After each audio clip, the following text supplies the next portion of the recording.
இந்த வரிய படிக்கும்போது உங்க மனசுல உங்க அம்மா அப்பா இல்ல தாத்தா பாட்டியோட முகம் வந்து போகுதா? காலையில எழுந்திருக்கும் போது அப்பாடான்னு எந்திரிக்கிறதுக்கு பதிலா அம்மான்னு முட்டிய புடிச்சுக்கிட்ட ஒரு சின்ன முனகலோட எந்திரிக்கிற காட்சி. இது பல வீடுகள்ல தினமும் நடக்கிற ஒரு நிஜம். அந்த வலி அந்த இறுக்கம் அது வெறும் உடம்புல மட்டும் இல்ல மனசளவுலயும் ஒரு சோர்வை கொடுத்துடுது. பாருங்க, இந்த மூட்டு வலிங்கிறது சும்மா வர ஒரு தலைவலி மாதிரி கிடையாது. இது நம்ம உடம்பு நம்ம கிட்ட பேசுற ஒரு மொழி. ஒரு கார்ல செக் என்ஜின் லைட் எரிஞ்சா நம்ம அதை கண்டுக்காம ஓட்டுவோமா? மாட்டோம் இல்லையா? உள்ள என்ன பிரச்சனைன்னு பாப்போம். அதே மாதிரிதான் இந்த வலியும் நம்ம உடம்போட செக் என்ஜின் லைட். உள்ள ஏதோ சரியில்லை, கொஞ்சம் கவனிங்கன்னு சொல்ற ஒரு முக்கியமான சிக்னல். இதுக்கு பின்னாடி இருக்கிற அறிவியல் ரொம்பவே சிம்பிள். யோசிச்சு பாருங்க. நம்ம முட்டியில 2 எலும்புங்க ஒன்னோட ஒன்னு சேருது. அதுங்க பாட்டுக்கு நேரடியா உரசுனா என்ன ஆகும்? 2 கல்ல தேய்க்கிற மாதிரி இருக்கும்ல. அப்படி உரசாம இருக்கிறதுக்கு இயற்கையாவே அந்த 2 எலும்புகளுக்கு நடுவுல கார்டிலேஜ்னு ஒரு ஸ்பாஞ்ச் மாதிரி ஒரு அமைப்பு இருக்கு. இது ஒரு சூப்பரான ஷாக் அப்சார்பர். ஆனா வயசாக ஆக இந்த மெத்த கொஞ்சம் கொஞ்சமா தேய ஆரம்பிக்குது. அப்போதான் அசல் பிரச்சனையே தொடங்குது. எலும்புகள் நேரடியா உரச ஆரம்பிக்குது. அந்த உராய்வு தான் நம்மளால தாங்க முடியாத வலி வீக்கம் எல்லாத்துக்கும் காரணம். ஆனா நாம எல்லாரும் நினைக்கிற மாதிரி இது வெறும் தேய்மானம் மட்டும் இல்ல. அது கதையோட ஒரு பகுதி தான். வயசாகும்போது இயற்கையாவே அந்த மூட்டு பகுதிக்கு போற ரத்த ஓட்டம் குறையுது. ஒரு செடிக்கு தண்ணி கம்மியா போனா எப்படி வாடுமோ அந்த மாதிரி தான். ரெண்டாவதா, அந்த மூட்டுகள்ல இயற்கையா சுரக்கிற அந்த லூப்ரிகன்ட், அதாவது கிரீஸ் மாதிரி ஒரு பொருள், அதோட உற்பத்தியும் குறையுது. இதனால மூட்டுகள்ல ஒரு வறட்டுத்தன்மை, ஒரு விரைப்பு வந்துருது. இது எல்லாம் ஒன்னா சேர்ந்துதான் அந்த வலிய பயங்கரமாக்குது. சரி, இவ்ளோ பிரச்சனை இருக்கு. நம்ம உடனே என்ன பண்றோம்? கால் வலியா முட்டி வலியா டக்குன்னு ஒரு பெயின் கில்லர் மாத்திரையை எடுத்து வாயில போடுறோம். 10 நிமிஷத்துல வலி போயிடும். நாமளும் நம்ம வேலைய பார்க்க ஆரம்பிச்சுடுவோம். ஆனா ஒரு நிமிஷம் நின்னு யோசிப்போமா, அந்த மாத்திரை உண்மையில என்னதான் பண்ணுது? இந்த ஒப்பீடு விஷயத்த ரொம்ப தெளிவா சொல்லுது. வலிங்கிறது நம்ம வீட்ல அடிக்கிற ஒரு ஃபயர் அலாரம் மாதிரி. பெயின் கில்லர் என்ன பண்ணுதுன்னா அந்த அலாரமோட சத்தத்தை மட்டும் நிறுத்துது. நமக்கு சத்தம் கேட்காது, நிம்மதியா இருக்கும். ஆனா உள்ள எரிஞ்சிட்டு இருக்கிற நெருப்பு அது அணையல. அது பாட்டுக்கு எரிஞ்சிட்டு தான் இருக்கு. ஆனா நல்லெண்ணெய் மாதிரியான பாரம்பரிய முறைகள் அலாரத்தை ஆஃப் பண்ணாது. அது நேரா போய் அந்த நெருப்ப அணைக்கிற வேலைய பார்க்கும், காரணத்தை சரி பண்ணும். இப்போ இந்த கேள்விய நீங்க உங்களுக்கு நீங்களே கேட்டுக்கோங்க.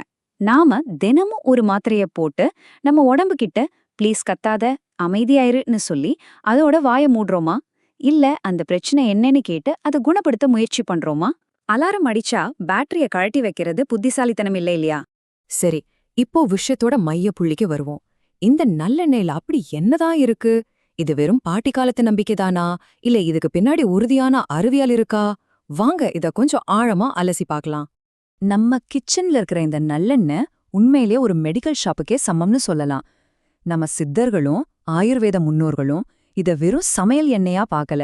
அவங்கள பொறுத்த வரைக்கும் இது ஒரு சக்தி வாய்ந்த மருந்து. ஆயிரக்கணக்கான வருஷமா இதோட குணங்களை அவங்க பயன்படுத்தியிருக்காங்க. சுவாரஸ்யமான விஷயம் என்னன்னா, இப்போ இருக்கிற நவீன அறிவியல் ஆராய்ச்சிகள் கூட அவங்க சொன்னதுல இருக்கிற உண்மைகளை ஒன்னொன்னா நிரூபிச்சுட்டு வருது.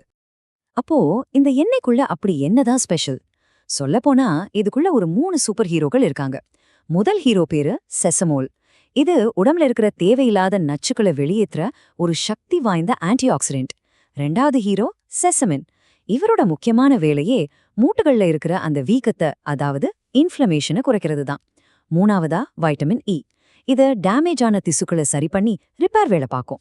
இந்த 3 பேரும் ஒன்னா சேரும்போது தான் அந்த இடத்துல ஒரு மேஜிக் நடக்குது. இது ஒரே நேரத்துல பல வேலைகளை செய்யுது. முதல்ல அந்த வீக்கத்தை குறைக்குது. இதுதான் இதோட 40% வேலை. அப்புறம் நாம மசாஜ் செய்யும்போது அந்த பகுதிக்கு இரத்த ஓட்டத்தை அதிகரிக்குது. ஒரு பைப்புல இருக்கிற அடைப்பை எடுத்தா தண்ணி எப்படி வேகமா போகுமோ அந்த மாதிரி ரத்தம் வேகமா பாயும்போது அதிக ஆக்சிஜனும் ஊட்டச்சத்தும் அந்த மூட்டுக்கு கிடைக்குது. இது ஒரு 30% வேலை. கூடவே அந்த இடத்துல ஒரு உயவுத்தன்மையை கொடுத்து இறுக்கமா பிடிச்சிருக்கிற தசைகளையும் தளர்த்த உதவுது. ஆக இது பிரச்சனைய 4 பக்கத்துல இருந்தும் தாக்குது.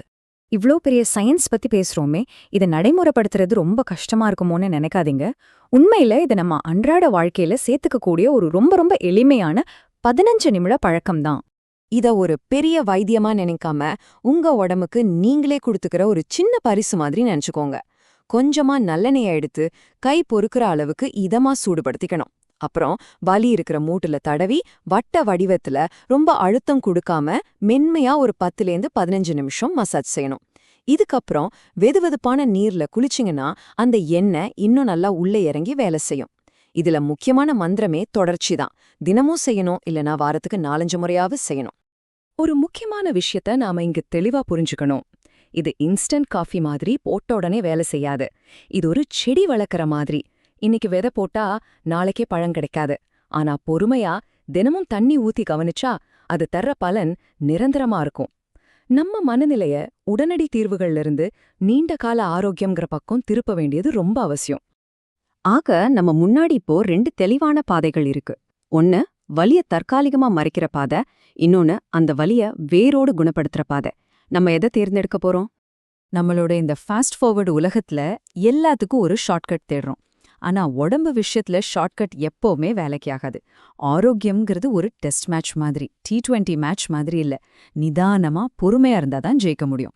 பெயின் கில்லர் அந்த T20 மேட்ச் மாதிரி உடனடி ரிசல்ட் கொடுக்கும். ஆனா இந்த எண்ணெய் மசாஜ் மாதிரி விஷயங்கள் ஒரு டெஸ்ட் மேட்ச் மாதிரி, மெதுவா போனாலும் ஒரு நிரந்தரமான வெற்றிய கொடுக்கும்.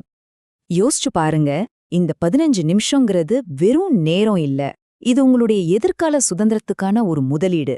நாளைக்கு உங்க பேர புள்ளைங்களோட ஓடி ஆடி விளையாட யாருடைய உதவியும் இல்லாம உங்க வேலைகளை நீங்களே செய்ய நீங்க இன்னைக்கு செய்ய போற ஒரு சின்ன இன்வெஸ்ட்மெண்ட் இது.